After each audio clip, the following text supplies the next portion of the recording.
dead people. When I got married to my husband, I thought from a WhatsApp voice note, my brother Nashi, as I am sending you this voice note, I am at my parents' house. I had to run away from my husband. When I ran away from my husband's house, I took my kids and my mother. Then I returned back to my parents' house because I cannot be sleeping in the same room with dead people. In my bedroom, I found out that under our bed there were 2 dead people, so I just can't stay in the same room with 2 dead people. When I got married to my husband, I thought that maybe I was a lucky woman because everyone in his family is just rich. My husband is so rich, he is ultra rich. When I got married, I was told that my husband had inherited all of this wealth from his father. I was told that my father-in-law was also a rich man. He had buses and he had shops. He had a lot of businesses. When he passed away, my husband then inherited all of his father's wealth. My brother, I stayed with my husband, sleeping in that same bedroom, and I used to sweep in that bedroom each and every day. But I never thought that under our bed there were 2 dead bodies, 2 fresh dead bodies. When I got married to my husband, I quickly realized that my husband never took a bath indoors. What he will do is that he will go outside so that he can bath himself. In the end, as rich as he was, he started to build this pit toilet like the ones that are used in the rural areas. And he told me that from today we are going to be using this toilet. We are no longer going to use the toilets that are indoors. So I told him that, look, I am not going to use that toilet. I am not going to use a pit toilet. You are going to use your toilet. What we ended up doing, my brother, is that I was using the toilets that we had in our bedroom, and my husband, he would go outside into his pit toilet to bath and also to relieve himself. But this surprised me. I kept on asking him, why are you doing this? Then he said that I am someone who grew up in the suburbs, so I never experienced what growing up in the villages was like. So I want that experience. But is it even normal that in the suburbs you can build a pit toilet? Being married to my husband was quite a stressful thing because he told me that the kind of food that he only eats is the food that has been cooked only using firewood. He doesn't like food that has been cooked using a gas stove or an electric stove. When I asked him why was he giving me so many rules like this, he told me that he enjoys food that has been cooked using firewood and nothing else. So I accepted it.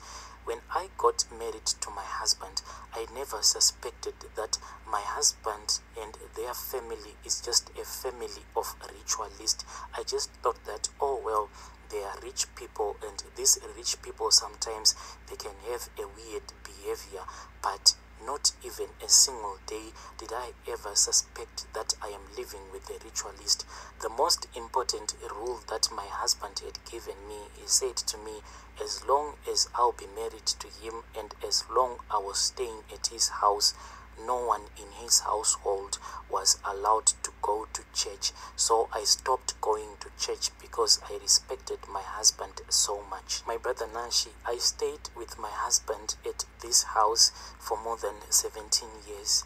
There was this other time when my mother, who was staying in the villages, she became so sick. So I said to myself, let me take my husband so that if she is in the city with me, I can go with her to the private doctors. At least she can get help there more than she will get if she goes to the government hospitals. When my mother arrived at my place, we stayed with her. There was this other day when I wanted to go with my mother to that private doctor, but my mother said to me, first, can you go with me to see a prophet before you take me to this private doctor of yours? So I agreed with everything that my mother was telling me.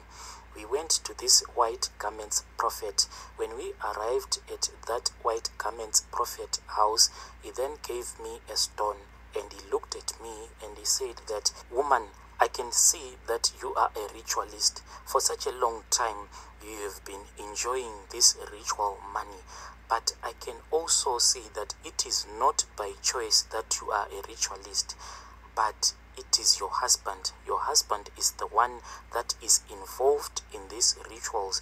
Each and every time when you are in bed with your men, you might think that you are having sexual intercourse with your men, but you will not be having sexual intercourse with your men, because underneath your bed, yes, that same bed that is in your bedroom, underneath that bed, I can see that there are two dead bodies. They are still fresh, as if those people just died today."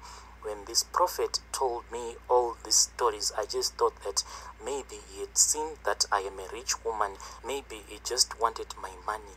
When he kept on telling me these stories, that all of my husband's family members, they were ritualists, and all of their riches was because of their rituals that they do, I never believed that prophet.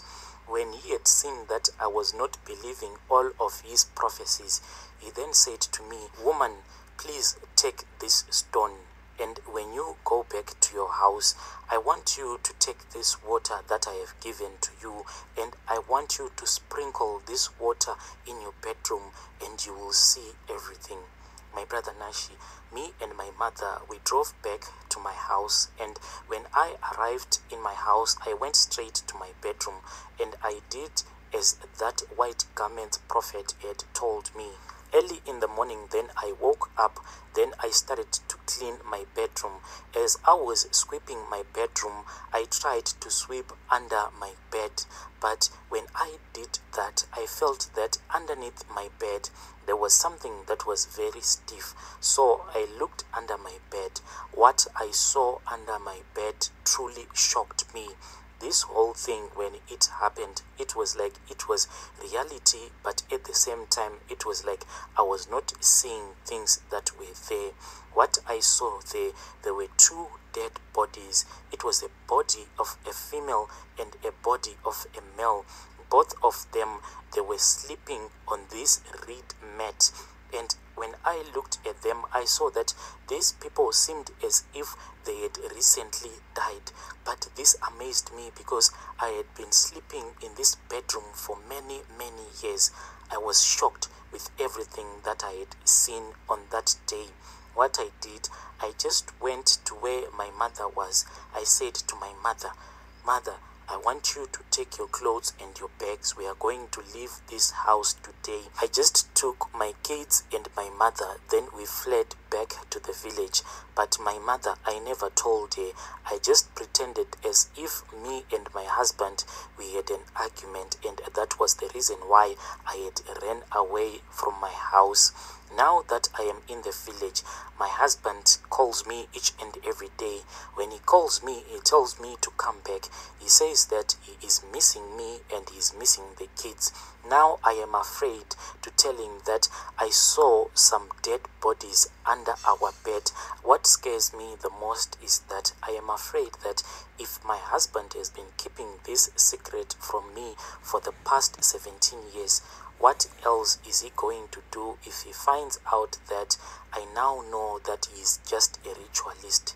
My brother, this is my own story. I don't know what is tomorrow going to bring for me.